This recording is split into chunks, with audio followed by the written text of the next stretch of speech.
What's up, Cross Mountain? Hey, thank you so much for tuning in today for our 4Today daily devotion. There are so many days in this daily devotion, I don't even know what to call it anymore. But man, we are so thankful that you are here today. And today is something very special, and that is our first ever at Cross Mountain Good Friday worship night. Tonight at 7 o'clock, we're going to be having a worship night just for you, and it's going to be incredible. It's going to be about 30 minutes long, and we're doing something special. We're actually doing our very own communion, and we're asking that you bring and prepare your own elements in your house to join us for communion, and you can use whatever you want. If you have crackers and juice, awesome. If you don't, grab a piece of bread, grab some chocolate milk, Promised Land only. I don't care what you get, but get something to remember what today is, and that is Good Friday. And I don't know why we call it Good Friday. Obviously, it's good for us, but it was not good for Jesus. As a matter of fact,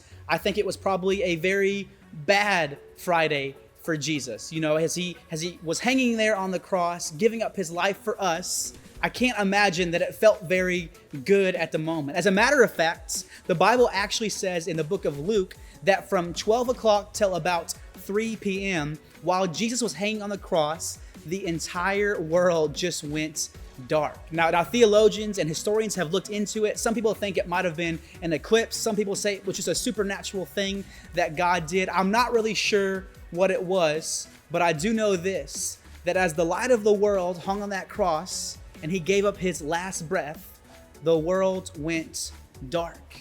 And I'm sure that for a few days, man, things just didn't seem right. And things just didn't feel right. But thank the Lord that 3 days later on Easter Sunday, Jesus came back from the grave. The light of the world had risen again, and it was the best miracle to ever take place. But man, I tell you that to say this. Man, I feel like the world that we live in right now feels dark.